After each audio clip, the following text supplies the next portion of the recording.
Morning everyone, and welcome to another one of our live question and answer sessions. And I'm thrilled this morning to have Georgia Shone. Good morning, Georgia. Morning, hi. Georgia is a fabulous lady, involved very much in the Lusitano breed and in a sport that you've probably heard from me talking about before, which is working equitation. We're going to be finding out more from Georgia about the fabulous breed, Portugal, what it's like out there, and what's going on in working eq. So tell us a little bit about yourself, Georgia, and introduce yourself to our audience. Hi everyone, thanks for having me, Jenny. It's really nice to be here. Bit about myself. I've been involved in horses since I can remember, really, from a completely non-horsey family, but grew up in an area where there were horses sort of everywhere. So I was very lucky when I was young. There was always something in the village that I was allowed to ride. Stuck with horses all the way through school, and then left school after my GCSEs and started working with horses straight away. My first job was polo and showing horses, and I always had a love for dressage, so I kind of worked my way through a few jobs in livery yards and other disciplines, and then eventually ended up having a job in the dressage yard in Cowfold, and I was there for about 3 years. And they were great. That was my first kind of introduction to dressage and chance to ride proper dressage horses. Then I met my husband, Paulo, who is Portuguese, and he's also a dressage rider. We moved then to Portugal, where I spent 7 years living in Portugal.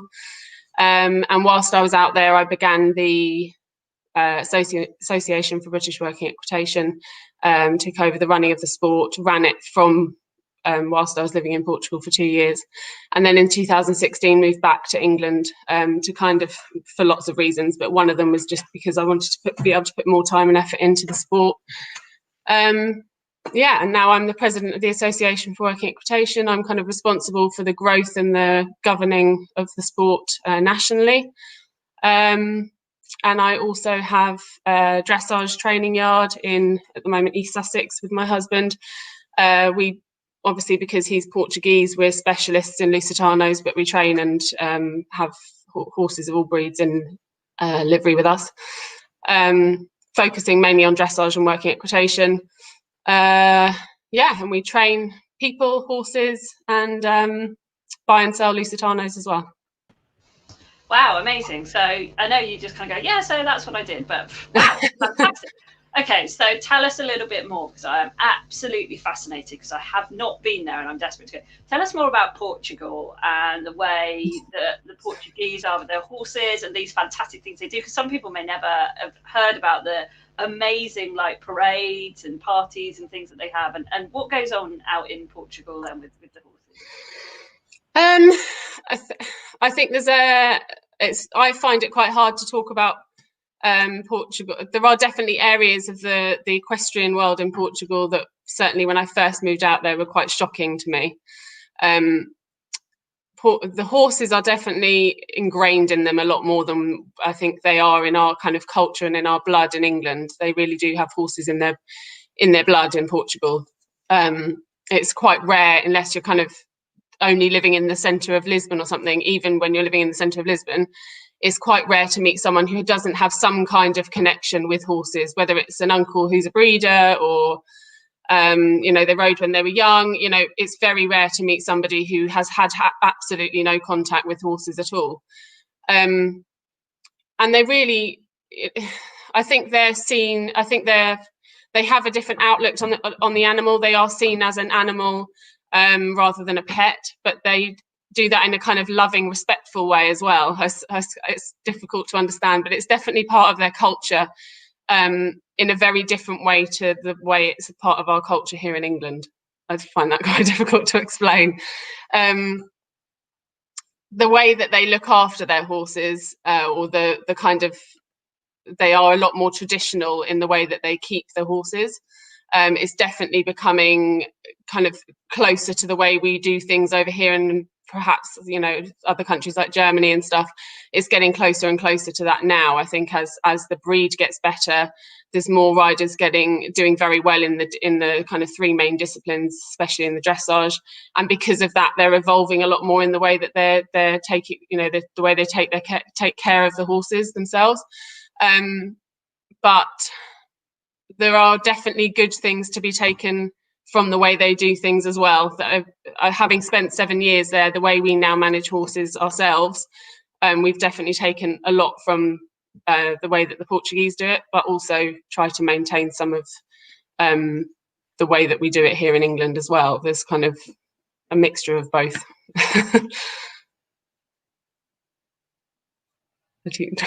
Sorry, that was sorry, Jenny. Sorry, Jenny. No, it's perfect. It was fine. I forgot where I was going with that little bit. I completely hit the wrong button. That was all. I was just about to ask a killer question. I nearly lost myself completely. Okay, so tell us a little bit more about the types of things then that are different, because I think it's always fascinating to learn without judgment, without any kind of good or bad about it. But what it is that's different in the way that they're kept, what it is that's changing. And someone's said here as well, can you please expand on what you've taken from Portugal? Because we're interested in that, because you've got knowledge of that world, and those of us that haven't. So we're kind of going, okay, things different. What? Tell us more. Okay, it was probably easier to start at kind of the if you look at it from in the kind of lifespan of the horse. I think I don't want to generalize, so I apologize if I upset anyone by anything that I say, but I think in general in this country, when we're breeding, quite often people are breeding from a mare that they love or a stallion that they love, and they're breeding one foal, and that foal will be handled from day one, from birth. By the time it's kind of 2 weeks old, it's happy to be led around on a head collar. And they, we're always seeing photos on Facebook of people cuddled up with their foals in the stable and things, and they're very much very much raised around people from word go. In Portugal, the majority of the breeders, in fact, I don't think I know any that don't do it this way. The mares are out in a herd, so the foals grow up in a herd environment. Their contact with humans is limited, so they kind of might have a human that goes and feeds them twice a day, but they're certainly not being handled by humans daily. They're probably handled at around 6 months when they're separated from the mares, and that will be literally like maybe a week of time inside a barn or time inside a stable or something, and then they're returned out into the field in a herd, and they're kept very much naturally until they kind of reach the 3-4 age mark, where they're brought in to then become kind of working animals. And I think when I first moved out there, it was completely the opposite of everything that I was used to. So I didn't necessarily see the benefits of doing things like that. But certainly having spent time there and having worked with foals both bred here in England and also horses that have been bred out there, I think if you go back to kind of horse psychology and what has now perhaps been labelled natural horsemanship, whereas in Portugal it's almost like common sense. It's what they haven't overthought things a lot. They kind of do things in a very traditional way, and I think that because of that they understand the psychology of a horse perhaps a little bit better without labeling it anything. It's just kind of like the way things are done over there. And so when you have a 3 or a 4-year-old that you're bringing into the stable and you want to start backing the horse, or you want to start teaching it to lunge, in Portugal you have a 3 or a 4-year-old who is wary of you, and your job is to kind of gain the trust of the horse, whereas perhaps over here you might have a little bit of an obnoxious 3-year-old who thinks they can climb all over you, and they see you as kind of part of the herd, or they see you as mummy who comes and feeds me and brushes me and gives me tidbits every day, and then you are then having to instill discipline. So personally, in my experience, what I've learned is that it's actually easier to gain a horse. It's actually easier to work with a horse when you're trying to gain its trust than it is to work with a horse when you're trying to discipline it, because it sort of over trusts you. It doesn't respect you anymore. Wow, that's brilliant and absolutely fascinating as well, and it just makes so much sense to me. But presumably out in Portugal, though, they've got a lot more land available, a lot more space available to do that. Like we just couldn't do it in England. Could be like, we have these tiny little fields if they get anything at all, kind of thing. Okay, so that's kind of part of the training and the breeding element and that side of things that you've brought back. What else would you say you've brought back with you from Portugal around, the training maybe, or the ethos, or the way that they are with their horses? Is there anything like that you kind of you think you do differently compared to the normal kind of British way? And there's no, like you said, there's no judgment, there's no good or bad, and we have yeah, to no, absolutely. there's no other way of doing it. I'm just fascinated by different culture. Is there anything? I think I also have to remind myself sometimes that there's a large chunk of my, I mean, really, until 4 years ago, all of my real kind of professional life with horses was spent in Portugal. So my main experience of being involved in the professional horse world is in Portugal rather than in England. So I have to be careful that I don't kind of mix it up in my own head that these things are solely Portuguese, because it's quite possible that since I've been back here, I found that actually the professional, people on that level here in England do the same things. But certainly, sorry, I've lost my train of thought completely. Basically, I think the way that the Portuguese manage the horses is in a much more disciplined way in terms of what's expected of the horses. So I think they're very good at kind of making sure the horse knows what its job is, and it has very clear boundaries in terms of what's expected of it, but also what is not acceptable for the horses to do. Whereas here in England, I think sometimes that's what we see a lot with owners when people send horses to us and stuff. The kind of boundaries that have been set for the horses are a little bit blurred. The horses don't always completely understand what is being expected of them, but also what is unacceptable in terms of their behaviour. In terms of management, I think it's evolving a lot over there, but certainly when I first moved out there, turnout for horses that were being worked, so from the age of 4 or 5 years old, was extremely rare. To visit a yard of a professional rider and see that they had paddocks to turn their horses out in was almost unheard of. And I can remember comments from people when we built our stables in Portugal and built kind of purpose-built stallion paddocks, the comments from the kind of local people about the fact that we could lunge our horses in our stables because they were so big, and the fact that we were a little bit crazy turning our horses out. I think back on that now and I laugh a little bit. So definitely we kind of injected a little bit of what was very normal over here in terms of turnout, big beds, stables that were a little bit bigger, because again, it's still fairly normal over there to see horses in bays or in 2 bays that have been knocked through to a stable, so very small stables. But again, it is really evolving over there, and I think that people are learning over here as well, certainly within the Lusitano world, just mainly the world that we're involved in. I think people are starting to understand a little bit better the way that these horses certainly need to be managed if you want them to do the job that you want them to do, because people often go over to Portugal and see the horses behaving in one way and doing the job that they'd like them to do, and then they buy them, bring them back to England, completely change the way they're managing those horses, and then see a massive change in the behaviour of the horses as a result of it. And I think that I hope that we are helping those people who buy horses from Portugal and bring them to England to understand a little bit better how they can help the horses by managing them in a similar way to the way that they would be used to in Portugal. And if you're going to change that, it needs to be a gradual process, and you can change it. You can certainly take a horse from Portugal that hasn't been turned out for the last 5-6 years and adapt them to the way that you want to manage them in England. But also you have to adapt a little bit to the horse as well. I think as owners, we have to adapt to the horses rather than always expecting them to adapt to us. And I think that's really key in anything. So this isn't about Portugal v England or anything like that. It's about different cultures, different styles, different types of riding. And it's the same with racehorses. They are brought up in a certain way, and we have to bridge the gap to help them transition to a new way of thinking of being. And there's no right or wrong. And around the world, there's different cultures, different ways of doing things. They've all been created for that reason.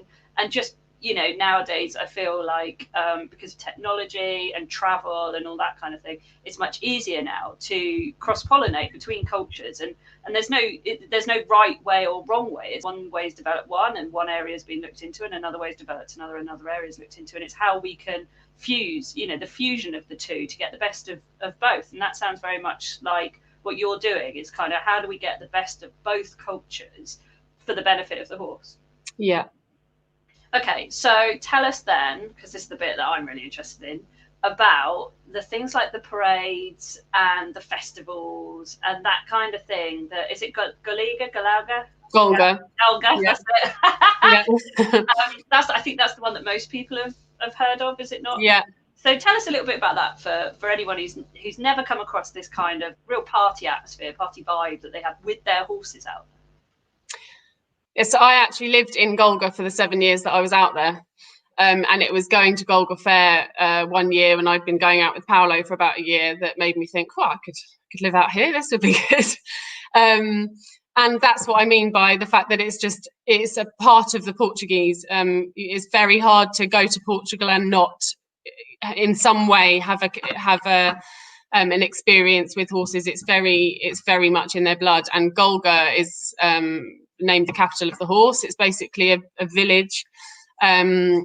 A sort of large village where traditionally, and I'm going to show my forgetful brain now, it was originally a horse market and a kind of agricultural market, and over the years it's evolved to become now quite a kind of a commercial time of year. I mean, if you're a professional horse person over in Portugal, Golga is your busiest time of year. It's when you're going to be selling the most horses, meeting the most clients.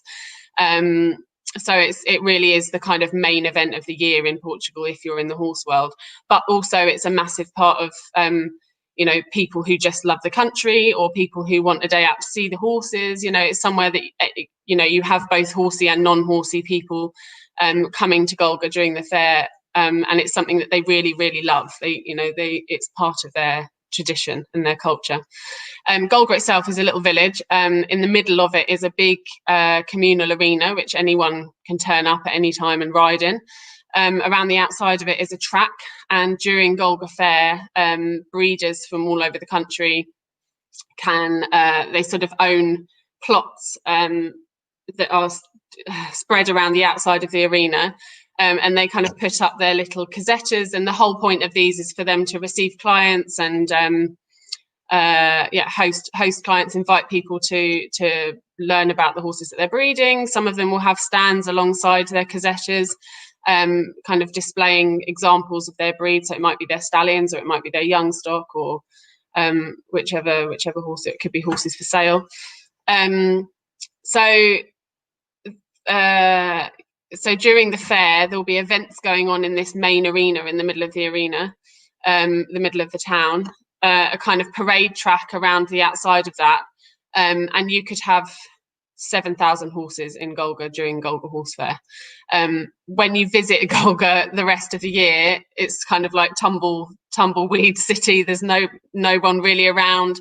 There's a couple of people who are based there all year round, so you do see the odd horse and things, but it's a very, very quiet town the rest of the year. And then at Golga Hall at that time of year, in the beginning of November, kind of anyone who doesn't want to be there during the fair moves out, rents their house out to, you can rent them from England, you can go and stay. It's kind of like an Airbnb situation. And they kind of they turn up and they clean up their house. Some people have houses there that they would only visit for Golga Horse Fair, so it's kind of like a holiday home. They open up the houses, the whole town comes to life. My favourite time of the year would be the 2 weeks leading up to Golga Horse Fair, because the whole town would kind of come to life. People would be bringing things in to set up stands. The casettas would all be going up. And they're all kind of opening up their yards. Behind each house, the front of the house might look like a door and 4 windows and then a garage door, but actually if you go through the garage door, there's stabling for 10 horses at the back of it. Or they might just open up the garage door and there's stables for 3 horses inside their garage. But most of the houses in Golga have a yard behind them. The horses start arriving, and the whole town just turns into kind of horsey heaven, I guess. But it still has that kind of vibe about it that's very traditional. There's roasted chestnuts and smoke and traditional Portuguese music and good food, and everyone it's just very buzzy. It's a very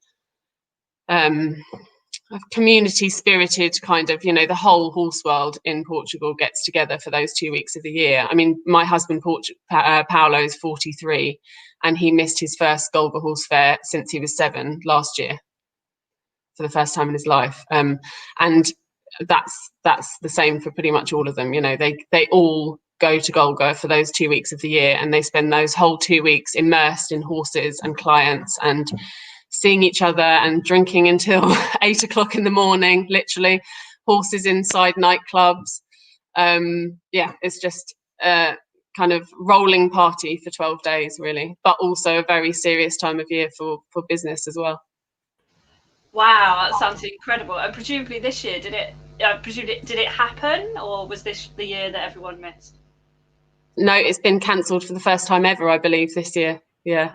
We missed it for another reason last year, and I can't actually remember why that was now, but it could have been something to do with working equitation. I might have scheduled something to do with working equitation for the same weekend. But no, I believe it has been cancelled this year for the first time ever, I believe. Yeah. Wow, that must have been a real blow to the community to, you know, I mean, everyone's been feeling our traditional things have been cancelled, and, you know, I'm missing Olympia already. I'm like, oh, not happening, you know, and it's that same sort of thing, isn't it? It's about getting together and connecting with people and having the horses around. So it sounds amazing, and it sounds like probably next year it's going to be even more rammed because people are going to be desperate to get out there and go out there. So I want to know the Lusitano breed. Obviously, they're all out there. They're showcasing them. They, you know, there's these big fairs and parties and opportunities to do it and things. But what is it about the breed that you love? What is it that means it's, you know, the Lusos are where you're at rather than having gone into the Warbloods or something like that? Because that would be an opportunity if you wanted to do that, no doubt. I mean, my introduction to Lusitanos was very much through Paolo. Whether I would have ever found Lusitanos and become specifically involved in them if I hadn't met Paolo, I don't know. I remember when we first met, kind of making a bit of a snooty comment about his Spanish white horses and him getting really cross with me about it. But now I wouldn't go back to anything else. I mean, I love everything about them. I love their temperaments. They are real work animals. You know, they're tough, they're brave, they're willing, and they want to work for you. I really truly believe that Lusitanos are really only happy when they're working. We've had the experience of horses coming over and perhaps being given rest, and I think it's very unsettling for them to, you know, people occasionally give them a period of time to settle into England and, you know, acclimatise to the different kind of the differences between Portugal and England. And I think it very quickly kind of has a mental effect on them. And I think that the work keeps them sane, keeps them happy. And also we have you know, horses that we've retired at kind of mid-20s who I mean, they're okay retired, but they would happily still be working if they were physically able to. I like them because I always describe them a little bit like the Labrador of the horse world. They're kind of good doers. They like to work. They're kind of chilled out. Lots of people think that they're kind of hot, highly strung horses. They're not a horse, or they're not a horse that's kind of switched off.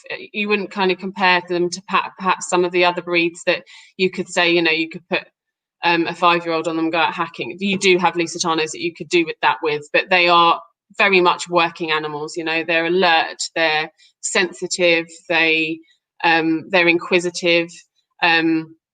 There's lots of different lines within the breed, and I like the fact that you can kind of spot very strong characteristics within those lines and that they've been maintained, as much as the breed is evolving to become more of a sport horse and more functional in kind of today's modern demands of what we want for horses to do. They are still maintaining the traditional look of the Lusitano and also the traditional characteristics. So there are characteristics in, say, the more bullfighting lines that you can still very much see today. And I like that. I like the fact that they, you know, they have the closed blood book, and everything that's born has to be DNA tested against, you know, their supposed mother and father. And you can only have a horse enter into the Lusitano APSL stud book if it has been proven to be from those bloodlines, so, or from that mare and that stallion. And I like that. I think it's important to maintain those things. You know, I suppose it reflects a little bit into working equitation. I think that the sport has to evolve, but also we must maintain those kind of fundamental rules of what the sport is. And with the Lusitano, the sport, the horse needs to evolve, the breed needs to evolve to become more successful in whether it's dressage or show jumping or eventing, or just as riding, you know, functional riding horses for amateurs. But also I think it's really important that they maintain those strong characteristics within the breed. And I love them. I wouldn't go back to anything else. I think also as riding horses, they're comfortable. They're, you know, then when you're sat on a Lusitano, it's generally a lot less. It's not as hard work as when you're sat on a kind of big stonking warm blood that you're trying to squash together. And so a lot of people think, oh, okay, you know, well, Lusos, we see them doing dressage, we see them doing things like working eq, we see them in parade and showing and things like that. We don't really see them out doing other sports and things. And presumably they're like a horse, aren't they? You know, like there's no reason why they can't. It's just they haven't been picked for those kind of characteristics. But having heard what you've just described, it sounds like they're actually great all-rounders. Is there any kind of understanding that you've got as to why they're perhaps more in the dressage world, or we see them more prevalent in those kind of areas maybe? I think definitely you have more Lusitanos out there who excel in dressage than show jumping. I mean, my knowledge of perhaps eventing and show jumping isn't the best. Obviously, I don't have as much knowledge in those areas as I perhaps do in dressage and working equitation. We've had really successful. I mean, John Whitaker had Nuvolero, who was a Lusitano, and he was one of his best Grand Prix horses. I think in eventing, perhaps what holds them back a little bit would be ground cover and the canter. They're not horses that are made to gallop. So obviously that would be quite a big hindrance in that area. It's a shame because I think they would have the attitude for it. You know, they are very much war horses, and they're bold and they're brave. You know, Paolo always says if you canter a Lusitano into a wall, a good one will just go straight through it, kind of thing. Obviously, I'm not suggesting you do that, but so they should have the boldness and the braveness for eventing, but I think they just don't have the ground cover and the you know, they're not horses that are made to gallop. I think probably also dressage is more traditional in Portugal, and so therefore the Portuguese riders have evolved into from traditional classical dressage into competition dressage, and therefore they've been promoting the breed in competition dressage more than perhaps in other disciplines.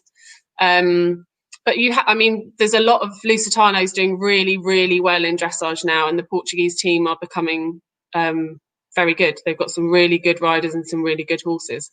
And also with parkbreds as well, there's some really good mixes of Lusitanos with warm bloods that are starting to do really well on kind of the world stage. And I really do believe that we're going to see more and more of them. Cool, thanks. It's interesting because and I'm just always intrigued as to why we think it's the case. So that makes total sense then, is that actually kind of traditionally that was where they came from, that kind of side of things, and so it makes sense as to why that's where they're at now. So there's something, I don't know if you can answer this, or I'm going to ask you now. There's something about the dressage world. So we've got the very Germanic dressage way, Dutch, German, that kind of side of things. That's one kind of, and it even has different scales of training, doesn't it, to the more Spanish, French, classical side of things. Again, has a different scale of training. And there's always this thing, isn't there, in dressage, particularly in England, about, you know, all judges don't like the Spanish breeds or the Prix or the Luthos or whatever you want to say it is, you know, or they don't like their way of moving or they don't like their way of going. But actually, that's what they were bred for, and that's the background. Have you got any insight into that sort of? You may not have the answer as to why, but do you ever get a sense of that? Do you ever come across that or hear people saying that kind of thing in the dressage world in England? I think again it kind of comes down to trying not to generalize too much. I think that you have judges who are perhaps a little closed-minded and struggle to understand something new that they've not seen before. I think you also have judges who are really open-minded and really like the breed. I mean, Stephen Clark, for one, I think was one of the kind of first ones to really recognise the breed as having really good attributes about it that should be, rewarded. And at the same time, also, right back down at the other end of the scale, if you're looking at amateur riders kind of going to local competitions and things, we as riders I know we see it a lot, and I'm not saying that I don't do it, but I certainly try not to. I think we look for excuses for perhaps our own disappointments. You can probably give a better analysis of this. I think it's very easy for us to have a Lusitano, go out and do a competition, doesn't go so well, we don't really get the mark we wanted, and the easiest way to kind of justify that is, oh, the judge doesn't like Lusitanos. I think because we're quite a small minority, as in riding Lusitanos in amongst a world full of dressage horses, warm bloods and other breeds, it's quite easy for us to just go, they don't like Lusitanos.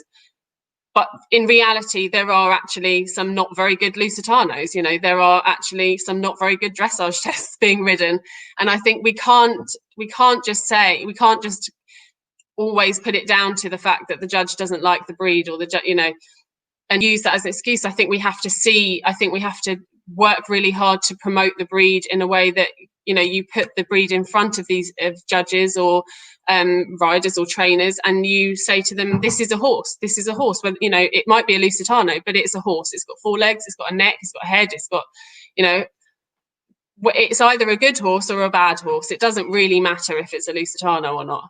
And as soon as we kind of get rid of that, that kind of limitation in our own minds of, this is a Lusitano and I'm being judged differently because I'm on a Lusitano, I think we've just got to get that out of our heads and just think, I'm on a horse. Yes, I love that. Perfect. Because that's the reality of it. We're on a horse, doesn't matter what breed it is. And it's the same. We get the same with cobs, get the same with racehorse. We get all the exactly. People didn't like it because it's got feathers. People didn't like it because it was a racehorse. People didn't like it because of this. People, it's so easy for people to say, well, it's not a warm blood, so the judge didn't like it. Well, no, it just wasn't moving correctly, or it wasn't soft enough, or it wasn't through enough, or it wasn't off the aids enough, or it wasn't obedient enough. Actually, that's what it's really about. Yeah. One of the questions that came through is it frustrating that dressage seems to influence? Sorry, hang on a minute. Is it frustrating that dressage judges seem to judge Lusitanos poorer than warm bloods due to different movement? But like you've just said, it's probably not due to a different movement. It's just that actually it might not be the correct movement for what that judge is looking for, or it might look very flashy but not be very through. It's a bit like medium trots nowadays in warm bloods can be a bit like this, can't it? All flicky out the front but nothing going on behind, and it looks impressive to the untrained eye, but actually it's not correct. And when you put it up, other people get annoyed about it, obviously, because it's been bred to look that way. So cool. Well, thank you for clarifying that. I think it's so key that we clarify some of this stuff, that these generalizations and these remarks that are made actually sometimes are excuses. They're not real. They don't actually exist. And the problem with, we call them filters, the prejudice, judgment, that kind of thing. The problem with those filters is they start to filter through to people, and people say, well, let's take Black Lives Matter, for instance. It's the same sort of thing, isn't it? It's like, oh, well, they're all being persecuted because of this, that, and the other. And it's like, well, actually, people are being persecuted, yes. Now, some are in a minority and we need to support that. But at the same time, they can also stand up in their, in training their horses well, in showing them off well, and push through that prejudice. It doesn't have to be there. Yeah. Cool. I think you can, if you want to, you can make an excuse for anything. Obviously, I'm not saying I've never heard a judge speak the words, I don't like Iberian horses, I don't like Lusitanos, but we have that in all areas of our lives, and you just kind of have to forget about them. And, if it was an unfair mark on that day, it was an unfair mark on that day, and just, work for the next one. Because at the end of the day, it can happen in any area of our lives, and we've chosen to do a sport that comes down to one person's, or in a lot of cases, one person's personal opinion. If you want to do a sport where it's just black and white, and you either, do it or don't do it, show jumping's the one for you, because the pole either stays up or gets knocked down. You're up against a clock, so you either get the time you want or you don't. In dressage, we are putting ourselves on a platform where we are there to be judged by this person, and you have to accept that people have preferences and have opinions and have their own minds, and we hope that over time judges will become more, you know, open-minded and won't see an Iberian or Lusitano horse come into the arena and go, oh, it's an Iberian. They'll just say, oh, it's a horse. Absolutely. And actually, you know, I mean, I've been so lucky to sit next to Stephen Clark and some other incredible FEI judges at international competitions and either right or button push for them. Yeah. And they are not sat there going, oh, it's Lusa, here we go. You know, they're not doing that. They are not doing that. They are marking what they see in front of them. And I have seen them put them up first. You know, I've seen them win. Yeah. And we're all sat there, jaws like dropped, like, wow, look at that horse, isn't it incredible? Because of the way it's been trained and produced and it's done the test correctly. Now, every breed, every horse is going to have things that it's better at and things that it's not so good at. And that's like any athlete, isn't it? We've got to work with their strengths and their weaknesses. And that's what it's all about. It doesn't matter what the horse is. It's working with their brain and their body. And even the most beautiful, well-bred horse can come out sometimes with an issue that's like a conformational thing that's going to hold them back, or a training thing, or something happened when they were younger, and you know, so it doesn't actually. Breeding does not guarantee anything, does it? I mean, God, if it was that easy, everyone would be doing it beautifully, wouldn't they? Yeah.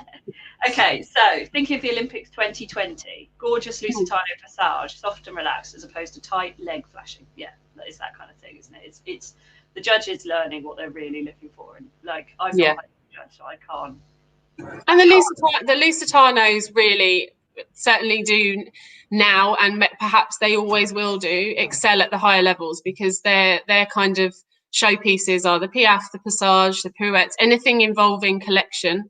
They excel at.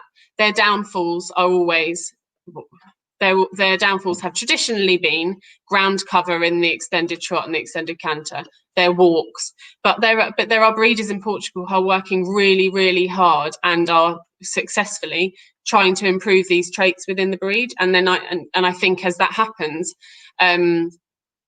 we will see those things changing, and they will go higher up, and I think that they will eventually be kind of right at the top of the sport. Okay, so bringing us then on to, so that was very much dressage, and you've said they are working horses, they are intelligent, they are able to solve problems, they do all these different things in Portugal. Tell us then about the roots of this thing we've talked about. Well, you and I haven't, but we've talked about many times on here, and people have seen on my Facebook page, and if they follow my personal stuff, they'll have seen me having a go as well. This thing called working equitation then. So tell us about the roots of that, from where it came from and why these breeds are the way they are from this concept of working the horses. So working equitation began in about 97 or 98, so it's very young. It was started by Portugal, Spain, Italy and France, and it was basically kind of evolved as the idea of making creating a discipline that reflected the kind of the functional use of horses in those countries, the traditional use of the horses in those countries. So it's very much based around using horses for herding cattle, but also just general farm work. So they would be using horses on the farm to do whatever they were doing, and this is how the sport has been kind of developed as a test to see how useful these particular horses, or whichever horses were competing, would be at doing that job.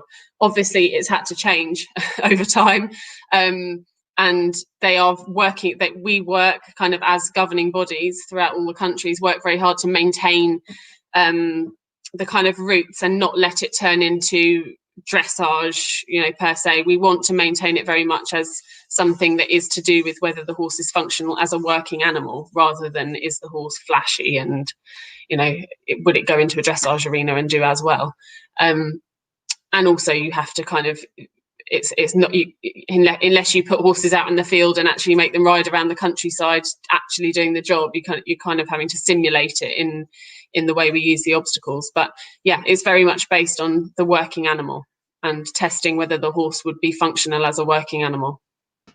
Okay, and we've talked about obviously the Luso breed and the Spanish and things like that, but actually if we think about working functionality, we've had a lot of those in the UK as well, in Britain, and Ireland, and our cobs and our and our Irish horses and you know, those kind of horses that actually were working the land in England, perhaps in a slightly different way to our, you know, Portugal and Spain and France. So tell us then about how actually, you know, it is open to any breed, isn't it? Because it's about that. But how can the non-traditional horses be a part of the sport? Because I know you're seeing more and more of them come through, and I've got an Irish sports horse, so I just kind of I want to hear this because he's loving it. He is loving it. Yeah. So I find that the kind of I don't want to say this in kind of a derogatory way, but in the lower levels, kind of amateur equestrian world in this country, people are generally quite open-minded. They're up for trying anything, and as long as we kind of get rid of this idea that you need an Iberian horse, which we still occasionally hear, you know, people will get in touch with us as the association and say, I really want to do working equitation, but do I need to have a Lusitano, or do I need to be on a Spanish horse? You absolutely don't, and that's always what we tell them. And we had a Welsh section C on the senior team in 2016 in Munich, and 2016 in Munich, and we had a Connemara on our junior team last year. So you absolutely don't need to be on an Iberian horse. It's actually the higher levels and the kind of professional riders that I hear that from most. I really work to try and bring in riders from other sports for a few reasons, but I think what the sport could really do with at the moment is a few people who perhaps have a bit of a name for themselves already being brave enough to come and try something different. So I've approached some dressage riders that I know and things and said to them, you know, do you come and have a go at it? You know, either we can set up for you to have a lesson, or we could do some kind of like masterclass thing with an audience, or we can do something online. And almost always the first response is, oh, I don't have a horse that can do it. And my answer to that is, well, if you've got a horse that can walk, trot and canter, you've got a horse that you can do it. Okay, once you go out of novice level, then you're talking about a horse that can walk, trot and canter and do some lateral work and do a flying change. But this is the same as dressage. If you've got a pre-St George dressage horse, you can absolutely do an into A level working equitation course. The thing that's going to decide whether that horse is going to excel at working equitation as well will be the elasticity, how easily the horse can collect and extend and collect very easily. Whether that horse is, you know, I'm not going to say that it's as easy to get round an ease of handling course on a great big 17 hand warm blood as it would be on a 15-3 warm blood, you know, because the obstacles are very close together. You are, you know, restricted for space and things, but it's to do with the athleticism of the horse. And we've had Lusitanos who we've tried both in dressage and working equitation, and we've had Lusitanos that we've decided are far better suited to dressage because they need the space. They don't have the elasticity in their back to be able to extend in a short space, you know, extend quickly in a short space and then collect very quickly in order to do, you know, tight turns around a barrel or into the pen or something like that. So that's going to decide whether the horse is very good at working equitation or whether they can just do working equitation. But any horse can do working equitation, especially if it's doing dressage well. And actually, working equitation can be really beneficial to the horse and the rider. If you're a serious dressage competitor, doing a bit of working equitation for one season or perhaps on the side of your dressage can actually be really beneficial for the brain of the horse. You know, they see a lot. Working equitation kind of introduces them to the real world a little bit better, a little bit more than than dressage. And we've had horses come into working equitation from kind of having done a couple of years of dressage, or perhaps the owner was thinking that they were going to go down the dressage path. And for the first two competitions, they haven't managed to get into the arena with the obstacles. But then 3 years later, they're the kind of horse that you can take anywhere and do anything with. I mean, literally anything. You know, you travel them abroad and put them in a new arena with new obstacles and trees and, you know, speakers and, you know, all of that kind of thing, and they just accept it. And I think working equitation is really good for the horse's brain in that way, is that it teaches them to focus when there's a lot of distraction. So the temperament is also really important when you're kind of working out whether a horse is going to be very, very good at working equitation or whether they're just going to be able to do working equitation. But I think focus is really important for the horses in working equitation, because they've got to deal with all the distractions and all the things that are going on around them, or perhaps, you know, are around them, as in obstacles that are in the arena with them, but they have to be absolutely focused on the rider. And in the speed, they've got to be able to wake up and be ready to go fast because of the music and because of the atmosphere and stuff, but then they've also got to be able to switch off straight away when they get to something like the gate and calm back down immediately, in order for the rider to be able to perform the gate properly before they go again. Because if you've got a horse that loses its head in the speed because you've allowed him to gallop on a little bit, you're going to have lots of mistakes. But I think that working equitation, I don't think anyone should write off working equitation because they have a horse that tends to behave like that, because I think working equitation can be a training aid to resolve those problems, and we see it all the time. You know, we work with the development squad over long periods of time. You know, we have riders that are on the development squad and have been there for five years, and we've massively changed. You know, we've managed to massively change horses and find techniques of managing their temperament. And, you know, and riders have to be adaptable. Good riders have to be adaptable. They have to be able to think outside the box. You know, one of my favorite sayings from Kira Kirkland is, if you always do what you've always done, you'll always get what you've always got. If you just set yourself rules and say, my horse must fit in with these rules, you know, some horses aren't going to fit in with those rules. You have to think, this doesn't work with this horse, let's change it. And I think as long as you have that kind of mentality, you can go and do anything with your horse. It's just about whether they've got the added edge to excel at it, you know, to a very, very high level. But okay, so tell us just a little bit, for anyone who hasn't heard, what it involves, and I also want to know what it involves, but what it is that means you're so passionate about it, because you lit up then. You absolutely lit up. You talk about it, you talk about what makes a good horse, you talk about all the different things, and so you clearly, I mean, you must have a passion for it. To be the president of the association, you must. What is it? Where does that passion come from, and what is it that's included in the sport? So 2 questions at once there, but I think they'll go together. So the sport is 3 phases. The first phase is a dressage test. Nothing, you know, out of the ordinary. It's basically very, very similar to your British dressage tests. All the tests are performed in a 20x40 arena, and we only have 1 test per level. So if you're a novice rider, you will do the same test all year, or throughout, you know, for as long as you're in novice, mainly because you also have the other 2 phases, and those tests change every competition, so we don't want to make it too difficult for people. So you have your dressage test. The second phase is the ease of handling, and it's an obstacle course of between 9 and 12 obstacles, always the same obstacles. So it's written in the rules what those obstacles can be, but you may have all of them or you may have some of them. They will change in appearance as well. So one day, you know, one competition you might have a very basic bridge that's just a step up and a, you know, walk along, step down.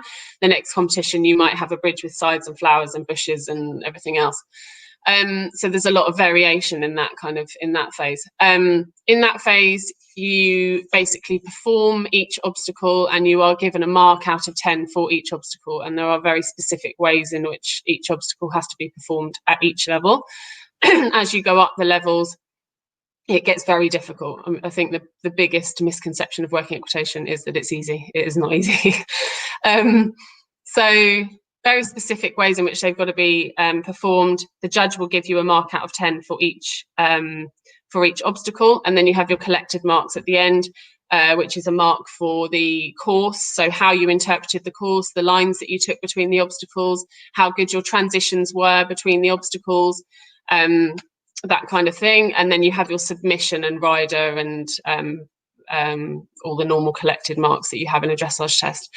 The third phase is the speed. So same obstacles as in the ease of handling course, normally a change of course though. And in this phase, you are just literally up against the clock.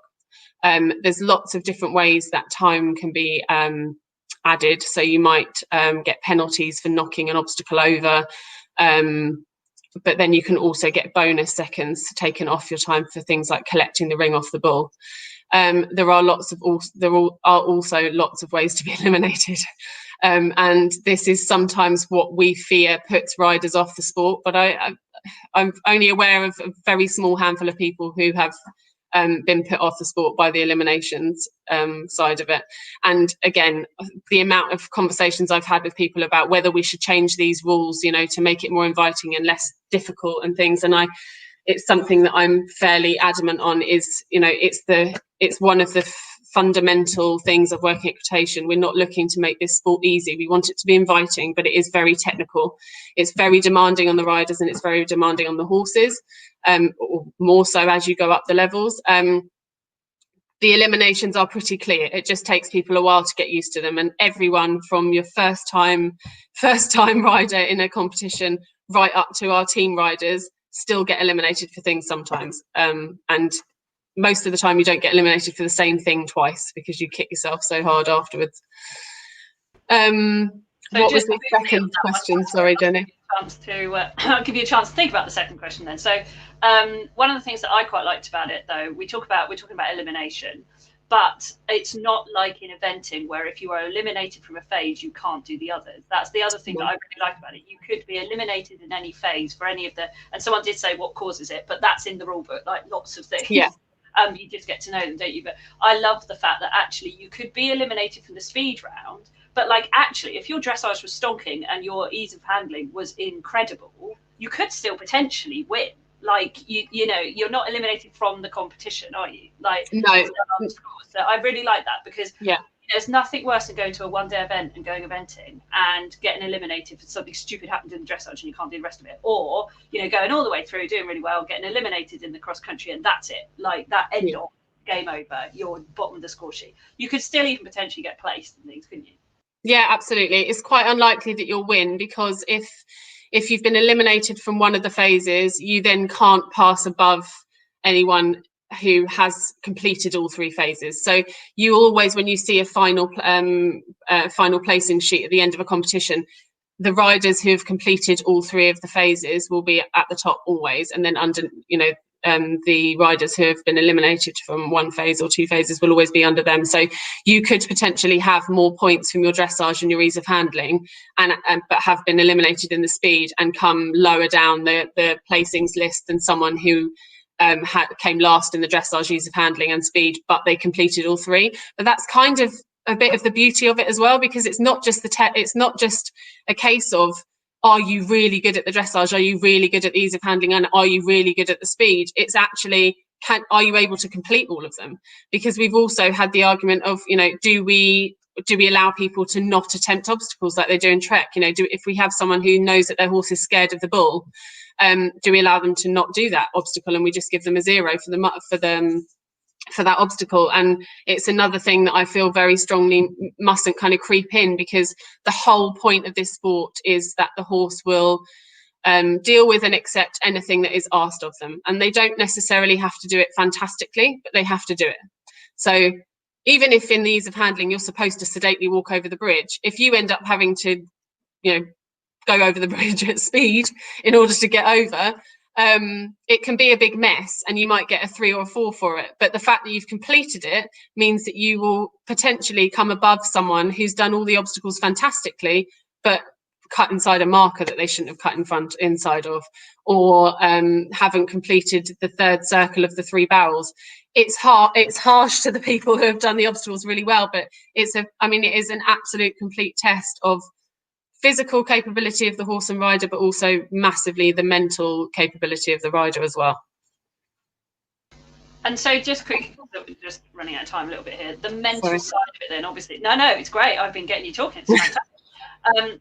Mental side of it, obviously this is the part that I am fascinated by. What would you say are the mental skills that people develop or need to develop in order to be great working ec riders? Resilience. I think you've really got to be able to bounce back, because you've got the 3 phases. You might have a disastrous, horrendous dressage test, and that afternoon you've got to get on and do an ease of handling course and do it well. So definitely resilience, and also the fact that you come back after you've been eliminated. You've got to accept that you made a mistake and you're not going to do it again, and you come back and compete next time.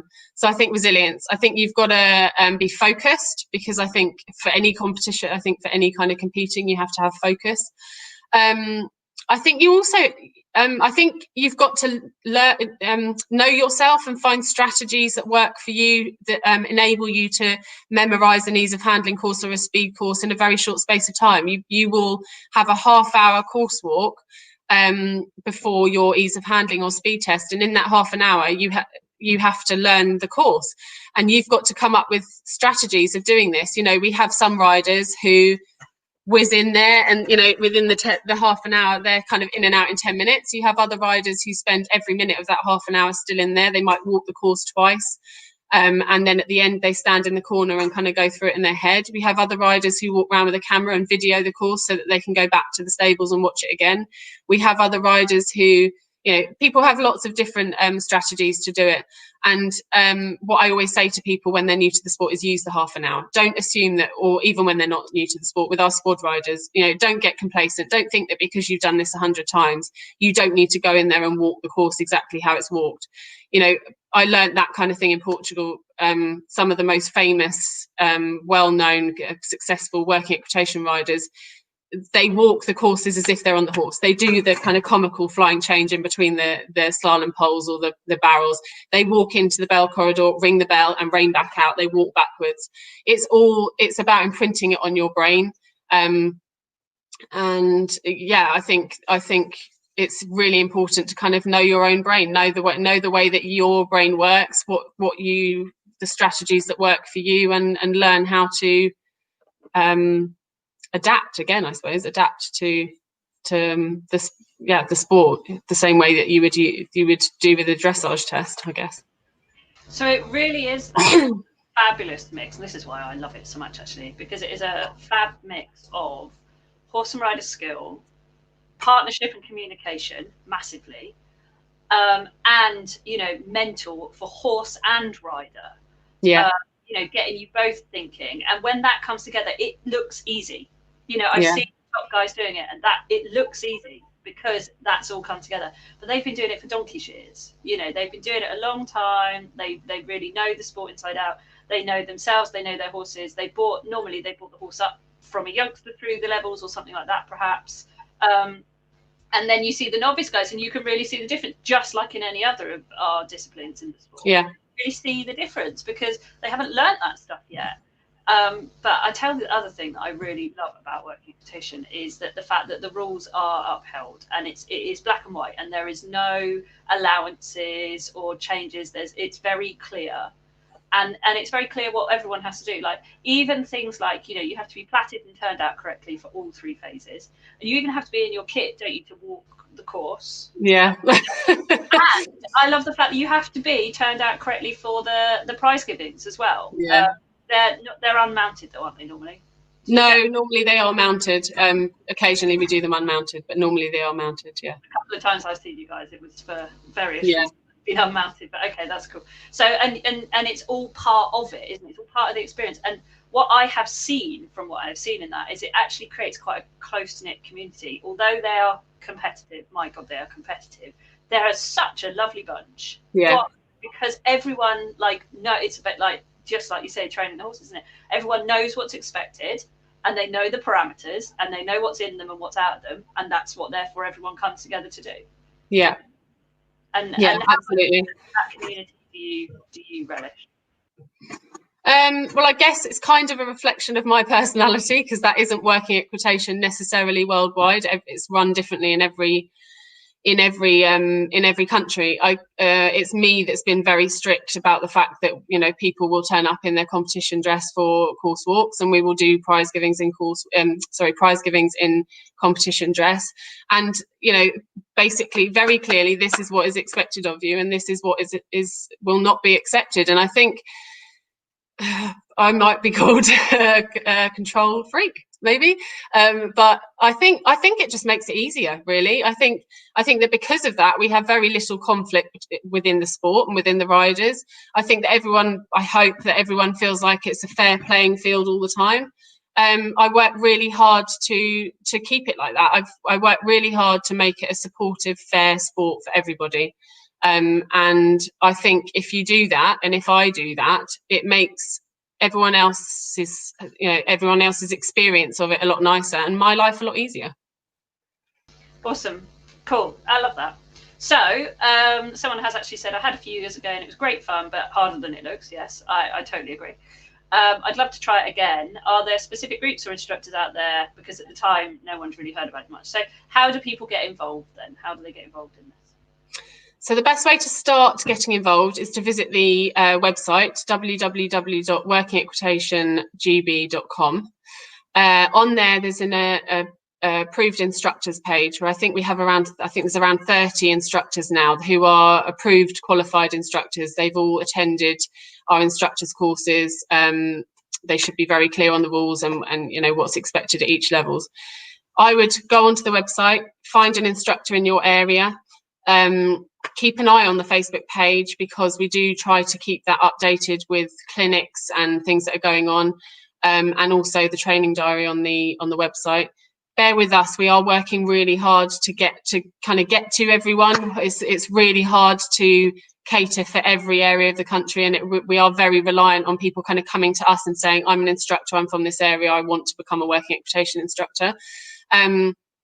But we're getting there. I really think that last year was a big step forward in that kind of way, and that's why this year's been such a disappointment for me personally, because I felt like at the end of last year we were in a really, really good kind of place and position to spread our wings a bit this year, and then we were unable to do any of it. So I hope that we can kind of start off from the same block at the beginning of next year. But yeah, definitely get in touch with us, either through the Facebook page or the website.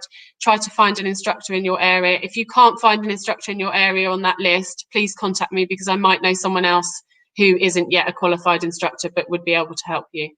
And then come along to a competition. And how often are the competitions normally? I mean, you know, I've been trying to navigate through it this year, and obviously with lockdown and things, we haven't been able to do it. So I'm looking forward to next year's competition season. Where are they normally held? And they're normally what, 2-day format? Is it normally or not? Can you do it in a day? So we have three different types of competition. We have national competitions which are always over either 2 or 3 days. So you'd have the dressage test on the first day and then the ease of handling and speed on the second day, or one on each if it was a 3-day. We tend to hold about 7 of those throughout the year, and they start around March and end around kind of end of October. And they're kind of spread equally. I'd say there's probably a few more kind of condensed into the June, July, August months, but they're fairly evenly spread throughout kind of March to October. Regional competitions go on over 1 day normally, so you have all 3 phases in the 1 day.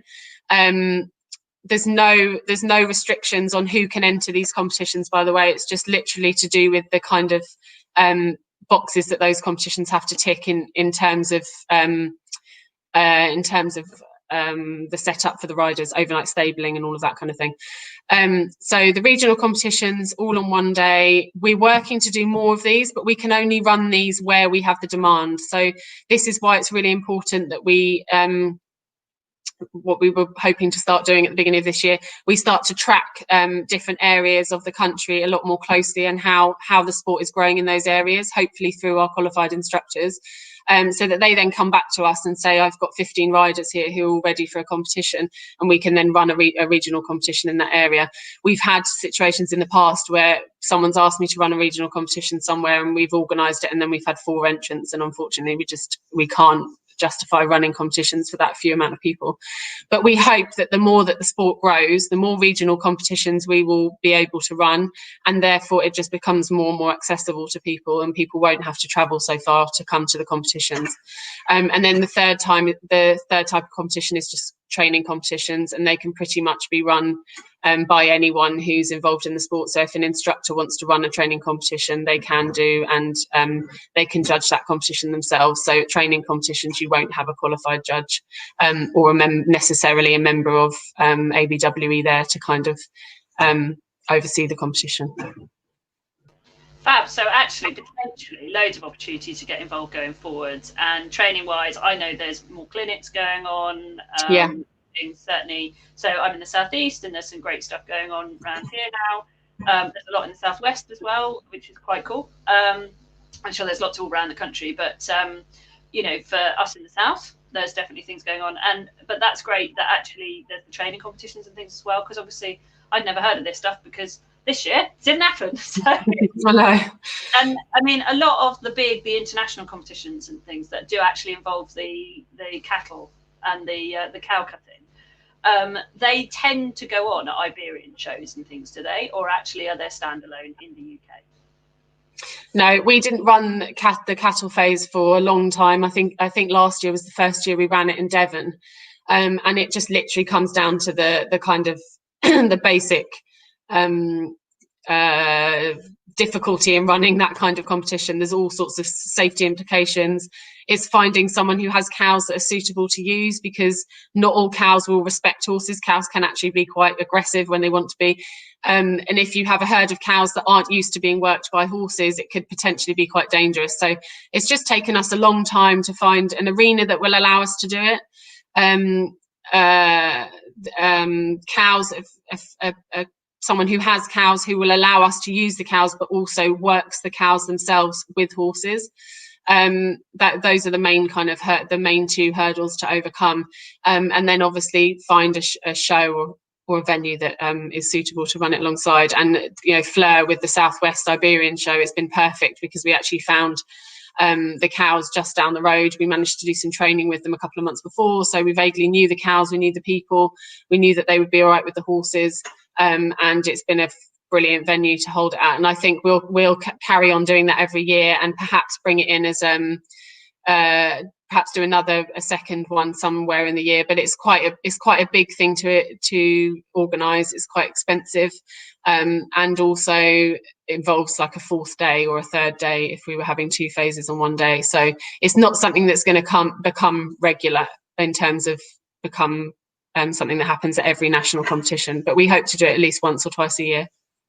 Cool. So those people that will have seen the videos of the cow cutting and things like that, just so they know, it's not a part of the competition at national, regional, level. It's an international thing, but it is really cool to watch, and it must be great fun to take part in as well. Yeah, it's great. Cool. Well, thank you so much. If people want to get hold of you, they want to know more about the Luso breed, they want to get hold of you or speak to you about anything, how can they do that? So we've heard about Working It, but then there's separately, what about yourself and your business? So we are QRP Dressage Lusitanos. You can find us on Facebook, or find me on Facebook, Georgia Shone, and pop us a message or give us a call. I think my number's on the Facebook page as well, and we'll be more than happy to help with anything we can Lusitano related. Mega. Well, thank you so much. I mean, I never know how long I'm going to be talking to someone about, and we've only scratched the surface of so many things. We've done an hour already, so we'll have to stop there. If anyone's got any questions, they can either ask them underneath this when this is published, or if you're listening in on the podcast, then get in touch with Georgia or myself via the things, and go and have a look at the Working Equitation, and just go have a look, have a go, try it. Hopefully there'll be some competitions you can go and watch soon and things like that as well, if you want to know more about it. But equally, find out more about these breeds, and if we're looking outside of Working Equitation, we talk about Lusos themselves, find out about them, because they're gorgeous. They are just beautiful, and I love being around them. And although I've got an Irish sports horse who's doing his best, because he's great, so he's having a go at being a Spanish Irish instead. So thank you so much. It's been an absolute pleasure, Georgia, and hopefully we'll hear more from you in the future and see you out and about at some competitions. Great. Thanks, Jenny. See ya.